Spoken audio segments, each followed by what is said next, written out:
That's the topic of our show, and we have some guests on here, and they are giving their opinions on this organization, or some, maybe not calling it an organization, but whatever it is, you've heard about it and perhaps have your opinion on Black Lives Matter. I forgot where we were. Y'all got me stirred up during the break. But we were talking about, you talked about Freddie Gray and how it didn't come about as soon as it happened. He was in the car and something happened or whatever. And you shared a story that I wasn't really that familiar with. Look, here are the statistics. Freddie Gray was murdered last year in 2015. In 2014, in Baltimore, there were roughly 400 murders.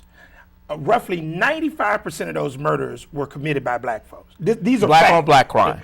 These are facts. Okay.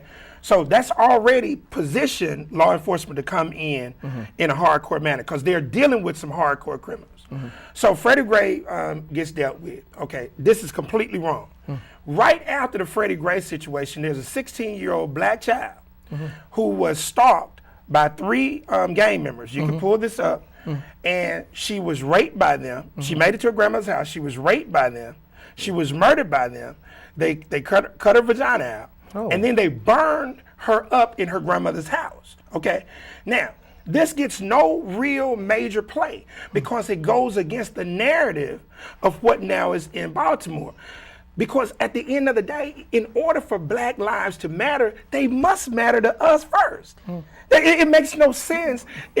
How can you ask the Ku Klux Klan to have more care and compassion for you than you have for yourself? It's the most. My question it's ludicrous. is this: did they find the perpetrators? Did they find them? And that's irrelevant. Yes, It they is found. not irrelevant. Yes, they found the perpetrators. Did they arrest them? Yeah. Are they in the legal system? Yeah. Did they get sentenced? Not yet. More than likely. The girl is still dead. But more than likely, will they go to jail? Yeah. That's Okay. what happened. All right. So no, that's not what happens. That's not what that is happens. what happens in the black community. But that's when not black people kill each other, they go to jail. But for Black Lives Matter, when a white cop or a black cop or whomever murders a black person, 9 times out of 10, they're not going to go to jail. Hence why it should be called Stop Police Murder Against Black People. Okay, so we can sit here and we can call It's it really whatever that we simple. want to. We can play with the words, but at the end of the day, we have a real issue. So what are we going to do to change it? Okay. So to me, you're spending so much time talking about the name and who's behind the name, but not looking at what can we do to change the system. I do the work. So the people that are talking Black Lives Matter, you take Ferguson. All the people that's talking Black Lives Matter. Ken, do you know what the voting turnout was before the Michael Brown? 16%. All of the international attention that came on Ferguson, do you know what the turnout was after Michael Brown? 19%. So the same people that's talking the foolishness are not even getting engaged. Ferguson is a 70% black city, yet you got a white mayor and a majority white city. So who hires the police chief to change this? The mayor recommends that. The city council then approves them. Well, if you don't even vote, you can't even change the process. Let me ask, Pastor Mays, thank you for coming on. So what are you thinking about all of this? I mean, I've enjoyed the panel, and I've honestly learned a lot from, Robert was on the show a little bit earlier. What are your thoughts on this, Black Lives Matter? Well, just to briefly hit on some of the things that Craig say, and also your other panelists. My concern is that Black Lives Matter is a movement. I do agree with the effort and what the young people are trying to put forward, but you got to also look at the reality of it, that we cannot expect other people to do for us what we are responsible for doing for ourselves. Who would expect law enforcement? This is a system that was systematically set up and designed to do exactly what it's doing. And that's to incarcerate and oppress our people. So until we understand that, or at least get people of the like mind to put them into positions of power that's going to change the dynamic of what's going on with our people, then no real substantive change is going to happen. We're going to still stay in the same position. Sure, we need the police. We want the police to serve and protect. Sure, our young black men are being killed at an alarming rate. We understand that. But the problem that I have is a simple problem. Is that it looks to me that every time a young African American male, whether the person be black or white, or whether we do it to ourselves or not, we know that this is happening. We know that the police is doing it, we know that we're doing it to ourselves. For instance, what is the solution to the problem? The solution, is it better training? Or is it getting politicians that have the like mind that us on this panel have to say, let's implement policy in order to change some of this stuff that's going on? Because the police are under the fraternal order of policing. They're going to do exactly what they're going to do as long as we keep doing what we are doing to each other. Let me ask you, haven't there been some changes made? Yes. I know in some, I mean, they have like more getting cameras now Yes. in the cars so they can see everything that's happening. And they're still being killed. Which is less likely, I would think. If I got cameras in my home and you know that they're there, you know, you're more or less likely to burglarize my home. Laquan McDonald got killed on camera. You know, so I think there are steps being made to make that change. Am I right? Right. There are some things that are happening? What the city council just recently, when I was before the city council, pardon me for cutting you off, the city council just recently said that they're going to have some form of body cams, and it's only going to be restricted to the downtown area.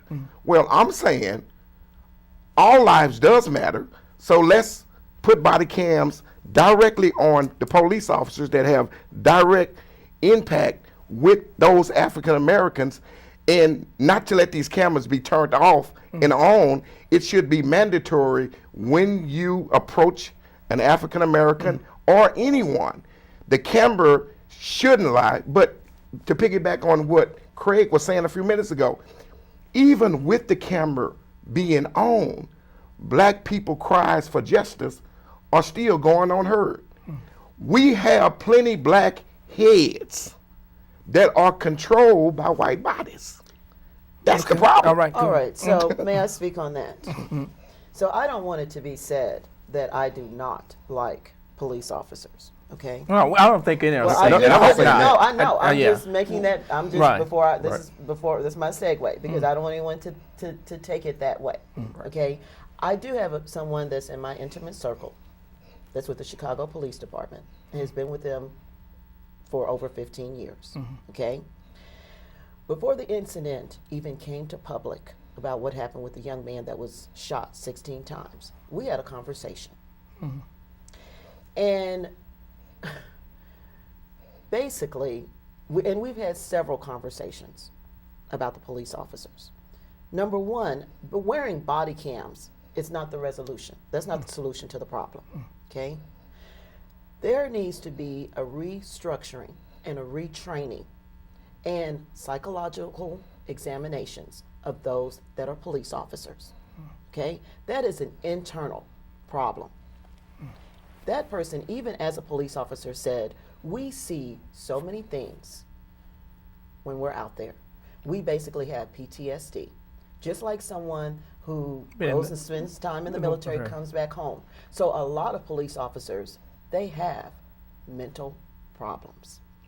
And Craig probably will say, is it a mental problem with African Americans only? No, I mean, if you have a mental in problem, it general. doesn't affect just one. No, well, yes, I mean, it affects it affects everyone, but they do have mental problems. And every so often, it shouldn't be just when someone they've been involved in a killing.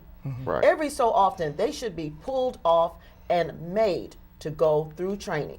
And if they are found to be unfit or unwilling to cooperate, they should be taken off the task force. Okay. Basically, is what should be done. Yeah, can I Let say me this? say, Can I let me say say this Craig, with right, then I'm going to go. Okay.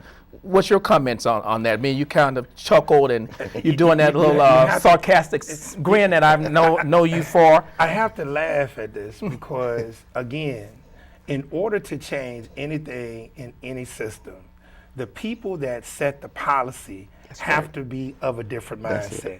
So it doesn't matter the quote-unquote training because people come into these situations with their own biases. So the mayor is the person that recommends the police chief. The police chief is then confirmed by the city council. Now let's stop right there. The main people that's complaining and that's being oppressed, the black community, they're not even going and getting their own candidate or candidates to run for mayor and the various city councils. So you're already through right there. So you're trying to get people who don't have your best interests at heart to now put people in positions to now represent you in an equity-based situation and value you. It's never going to happen because the system was designed to kill you. The police department and the penal system, all you have to do, slavery by another name. I ask all of your viewers to go on YouTube. It's an hour and 40 minutes. Look up this video. It was done by a white guy. This is what happened. What video is that? Slavery by another name. Okay. It will rock your world so you can understand right before the Civil War ended, the powers that be that control white supremacy, they say we got to now keep our free labor. How do we do it? Put them in jail. So now we come up with the black codes and we come up with the legal So system. you are saying what we've read and heard before, this is just we're in a society of high-tech lynching? Absolutely. Is that what you believe? That's what Yes. you're thinking? Yes. Can I say one Okay, thing? let's take a break, Okay. Pastor Mays, and we'll come back and let you speak after the break. We want to take a break, and we'll be right back. You don't want to leave.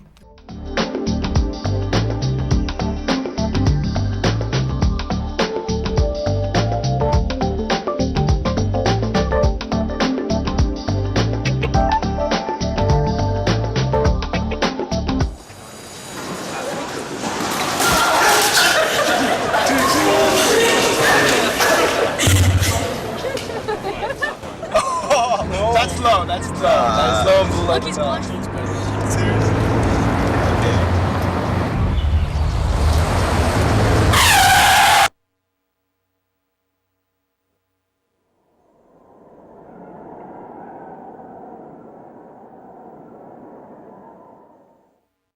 Since 1970, Christian Service has helped the less fortunate within our community. Keeping with the vision of Sister Margaret, we serve 2 hot meals a day, 364 days a year. Now, feeding our community has become an even greater challenge, and Christian Service is in need of your help. Partner with us by making a donation that will allow Christian Service to continue treating our less fortunate with dignity, love, and hope. Call us today at 221-4857. We got adopted. Over the years, I came to know the full story of what really happened. She had us since she was 17. The way she saw things going, it wasn't a good environment to raise a kid. The fact that she did that just shows how strong of a woman my mother is, and I thank her each and every day for it. I wouldn't be the person who I am today, and I like the person I am today. I knew I was loved and I was part of a family, so that was what's important to me. I'm Christoph. And I'm Christopher. And our mom chose adoption. My grandfather served in World War II. Spending time with him were the best memories of my life. I became a physician at VA because of my grandfather, so I can help others like him. I can't imagine working with better doctors or a more dedicated staff. I'm fulfilling my life's mission with the help of my team and thanks to these veterans. I'm proud to be a doctor at VA and proud to honor my grandfather every day. Search VA Careers to find out more.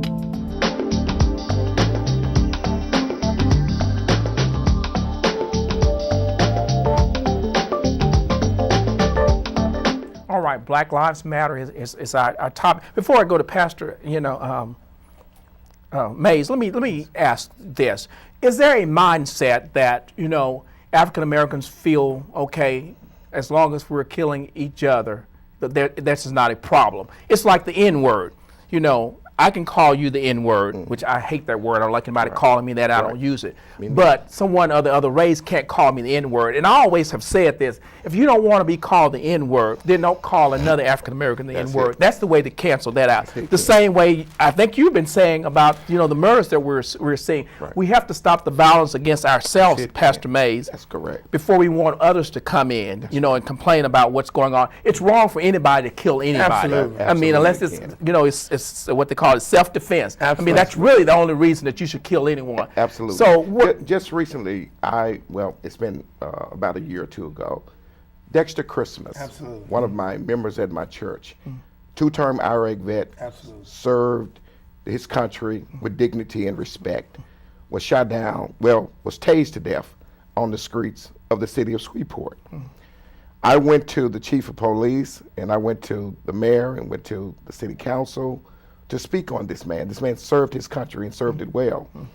And so I asked them, and my question is, where are the good cops when stuff like this take place? That's what bothers me, because we are not ever cop bashing. We need the police, trust me. My brother-in-law is a police officer there in Dallas.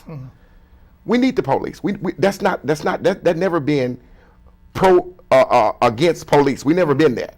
But what we are saying is that Dexter Christmas, Albert Brooks got killed in his house with the knife. When I went to the DA's office with the knife, with the screwdriver, they said it was about this long. Whether he pulled the screwdriver or not, we know not. But we only have one side of the story, and most of the time, the public takes the side of what the news have reported from the various police departments and say, we're going to go with that. But the sad reality of it is, and I had one police officer that came on YouTube and spoke on what's going on with the Black Lives Matter movement. He said, well, I'm going to speak out. He says, I have officers on the force. He said, I don't know why other officers are so afraid. And then it dawned on me. He said, because we work under a fraternal order to where if we go against the other fella that working beside me, then we're going to be ostracized. You know, and he said, we can't afford to lose our job. He said, I'm taking a chance right now. So you stick even up, doing this. even if it's wrong, you stick up for the other person. Yeah. Let me ask you all this, and I sorry. think Constance, because she says she has 3 sons, is there a fear of young black men in general? And let's be honest with ourselves now. If you're at the gas station, Absolutely. or if you're in the mall, Constance, or whoever, if you see 4 or 5 young men together, not to mention if their pants are hanging and you're seeing their underwear, is there not a little intimidation, a little fear? Do you? Let's just be honest with ourselves. Right. You know, I know we hate to say that. Right, That's but the reason why I absolutely, said- you're that's right, the reason Ken. why I said, when I said that my sons were, I had 3 sons, I wanted to let it be known. The oldest 2 are 11 and a half months apart. And then there's 15 months between the second and the third. So they're like little triplets. So anytime they would go somewhere, they appeared to be a gang, and they didn't necessarily look, I mean, my youngest one, who's Army Reserve, college student, about 5'4", 5'5". My baby boy is 6'3". They don't look like brothers. So when they travel somewhere, they look like a little gang. But they're not. And it's always been that, which is the reason why I taught them, when you go into a store, keep your receipt. Right. When you go wherever it is that you're doing, someone has to be the level head. And then another thing, it's about accountability too. You can't smoke weed. You can't ride around dirty. And my thing I've always said to them is this: I'm going to defend you, but if you're doing something stupid, please don't embarrass me. Don't be killed because you are robbing a bank. And then want everyone to protest. Absolutely. Right. That's all like that. So you get a good sense of a mother, right? Yes, I'm not going Because to do that. sometimes we jump to conclusions, Right. and we start to protest, and we start to say all these things. We don't have all the facts. He was robbing a bank. Yes. He did do this. Or Right. she did, I mean, that's just like Freddie. That's just like Freddie Gray. Freddie Gray was a nuisance. He was a nuisance to the police. He was in and out of jail. Right. Okay. He was selling drugs. He was killing people in the community. Yes, he was. And I'm pretty sure the police were tired of dealing with his ass. Now, should they have allowed him to take a bumpy, long ride? No. They should have allowed him to go through the justice system. Okay? And if the justice system, if people keep finding loopholes, these little crooked attorneys, then that means we need to tweak something in the justice system. Okay? Even with Michael Brown, was he stealing? Whether he was stealing or not, didn't justify him being gunned down in the middle of the street. And I think that's the whole point. Yes. There's no justification Right. There's for no killing someone. Right. Even though I'm tired of picking you up every other Right. week, And you're police selling officers drugs, you're a get nuisance tired. to our city, Right. you make us look bad. you know, but yet there's still no reason, no justification for killing someone. You arrest them, you take them to the system. That's it, Ken. Am I right, Craig? But I know sometimes. That's if the system was designed to be objective. Right.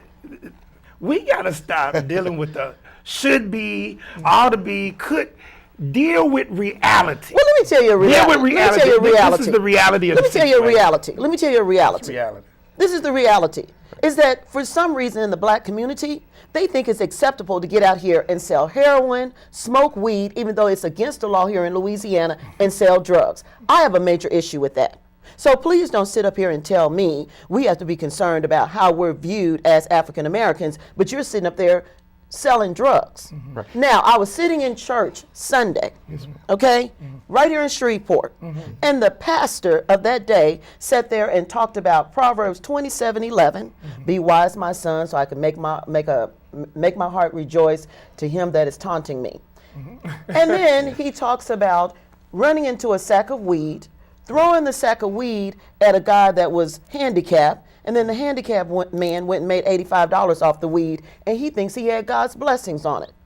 What in the world? What in the world? So we need to have another talk show about selling drugs in the black community. It needs to stop. Why aren't we teaching our African American males and females to go to school, get an education, and try to go to work instead of whoring themselves out and selling drugs? So you're out here selling drugs, you're too lazy to go get a real job, and you are oppressing the black community, and then you want me to sit up here and feel sorry for you when you're getting in and out of jail and you got felonies? No, I don't feel sorry for you. Part of the response, and this is what really bothered me. I was raised up in an era with 15 other sisters and brothers, and anybody could tear your butt up. So, but now the era from which we're raised in, the parents are scared of the teachers. The teachers are scared of the parents. And a lot of The times the parents children. are scared of the parents are scared of the police. Everybody is scared of somebody. But the reality of it is, the children ain't scared of nobody. Nobody at all. So if we can get back to that structure of saying, we say we're going to take prayer out of school, you're not allowed to whoop this child, you're not allowed to discipline. What are we allowed to do? You're allowed to what?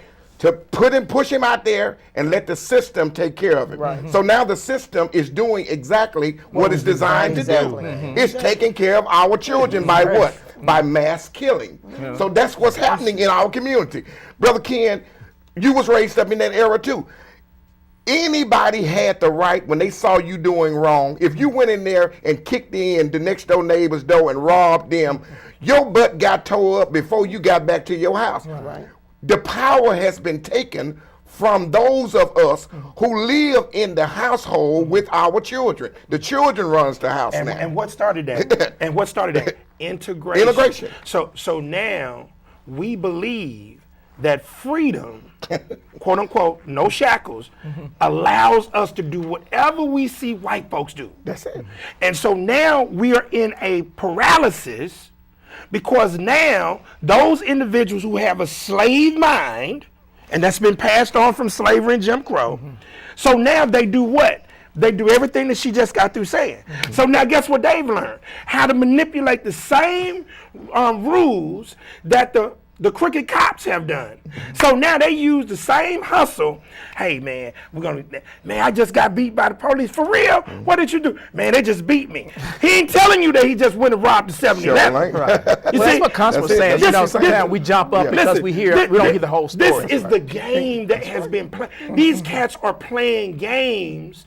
And now, Freddie Gray, he was a nuisance. Well, guess who was supposed to check him? Who was supposed to check him? Did you look at his mother? The community was supposed to check him, but the community, like Rev said, is afraid because they're afraid of Pookie and Ray Ray because Pookie and Ray Ray will bust a cap up in them. Right. So now what happened? The elders are scared. Right. When I came back here in the early 90s, living over in Queensboro, elders were scared to come off their porch because you had Negroes on Alabama who would dare people to even pass down the street. If you go into the bottoms in the 1990s, the bottom boys, there would be dead bodies on the ground. So if it wasn't for a concerted effort to wipe them out, you would still have crime going on. So now, if we're not going to be accountable and responsible for ourselves, how are you going to ask a Ku Klux Klan child who is focused on wanting to be a cop so he can bust a cap up in you? How are you going to now get him to now see you as So him? we have to stop the, what they say, snitches get stitches or whatever. That's Baltimore. Stop snitching. And so even with your sons or our sons, our children, they in this era now where you see but don't see. Right. See no evil, hear no evil. You don't tell anything. And I always say if they break into your house, you sit there and don't say anything.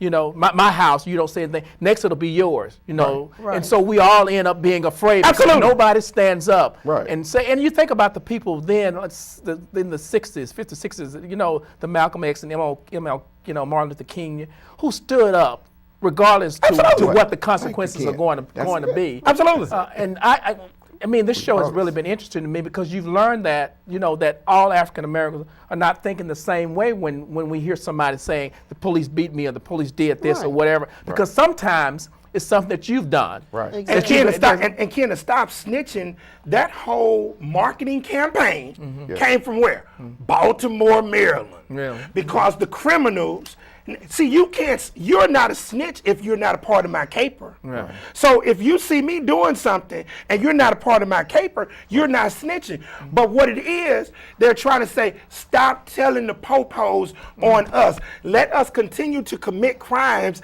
against you and you live in fear. Right. And I went into an area of Moortown and spoke with some young men there, and they said, okay, and some of the people in the neighborhood, they said, okay, the police want us to tell what's going on in our community.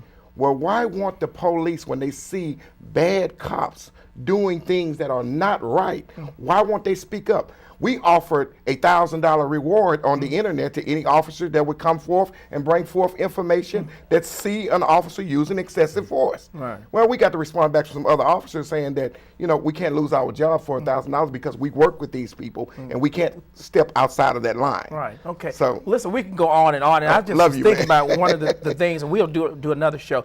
Do we want police officers in our community or not? And one time I did a show some years ago, and they talked about, having cameras in these neighborhoods where they're selling drugs, and people saying, well, you're invading our privacy. We don't want cameras. We don't want people to know what we're doing. So do we want them to know what's going on in our neighborhoods, or do we not? Do we want more officers in the neighborhood, more cameras in our neighborhoods that we know are doing these things so that we can find these perpetrators and have them arrested? Maybe that's another show because they're wrapping me up now. That's a lot to talk about. That's our show. We're talking about Black Lives Matter. So thank you for joining us. We'll see you next time on Citywide TV Presents.